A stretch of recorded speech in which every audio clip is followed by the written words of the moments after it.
losing to Joe Biden among black voters is evidence that America is racist?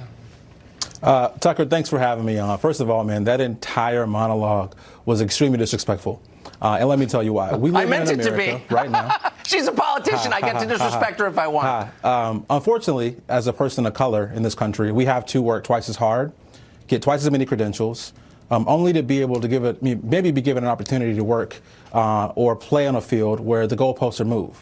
But if you're rich and white in this country, you can buy things. When you don't have credentials, right? You No, can buy your kids I went to college. I heard the lecture, but maybe you could answer a really simple question, which is why are black voters supporting Joe Biden over Kamala Harris? I'm getting to your question, Tucker. Hold on, I'm getting to your question. Well, then spare me the academic in crap. South Carolina Everyone's bored of it. Okay? Are considering the issue of voting for Joe Biden versus Kamala Harris or Cory Booker or other black candidates the same way they considered voting for Hillary Clinton over Barack Obama is racism. It is the fact that black voters would rather put the question mark of what will white voters do? Will white voters be okay with the black candidate? Maybe not. Maybe it's only safe to vote for the white guy. And that is the country we live in. And that is why Kamala Harris was forced out of this campaign because of institutional racism, the white supremacy that we hear on your show just about every week, Tucker. That is why we are in this moment right now.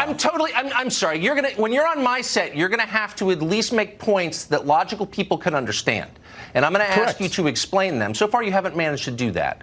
Let me ask you one more time to explain how is it the fault of conservatives that African American Democrats supported Joe Biden over Kamala Harris? I didn't say conservatives. I said black voters in South Carolina are concerned about what will white voters think at the polls. How do you know that? And that in it's because what we saw in 2008. Wait, slow down. You're making the claim.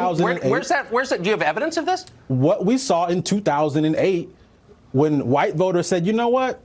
We think this Barack Obama guy is serious. Black voters overnight switched their support from Hillary Clinton to Barack Obama. Hold on. Is there polling? So the evidence here, don't quote. Look, I covered the 2008 campaign. I don't think you did. White people. I'm asking for some actual. You want to be treated like a rational adult who understands what he's talking about. I'm doing that, and I'm asking you for evidence to back up what you just said. You said that white voters are afraid to support Kamala Harris because racism. Where's the evidence for that? I'm sorry, what? White voters are. What I'm saying is black voters you claim are afraid to support Kamala Harris. That was the question. Where's the evidence? Why are black voters not supporting Kamala Harris or Cory Booker in this moment? Number one, they haven't voted yet, right? That's number one. But two, what we're seeing is right now with the racists in the White House, the white supremacists in the White House, folks are really concerned about how are white voters going to vote, right? And if I'm going to cast a ballot for somebody, I got to take into consideration what the country is going to do. But how do you? How do you know this? Black voters are concerned about white people right now. I get that this is your little pet theory, but I'm asking: do you have actual evidence? Do you have polling data, for example, to show that it's true? I just gave you an example of what happened in 2008. No, 2008 was almost 12 years ago. So let me ask you now. It's the last time we've had a competitive Democratic primary with black voters. You have no evidence. There's no evidence in 2008 that happened. There's no poll that showed that. No, there's not. I covered it. You didn't. There's no evidence of that. And I'm just asking, I was on the campaign. I saw it happen in live. Are you going to seriously grapple with what happened today, not 12 years ago, that Kamala Harris dropped out? The question is why. And are you one of these people who's satisfied with, it's the racism of white voters? Here's another fact, Tucker.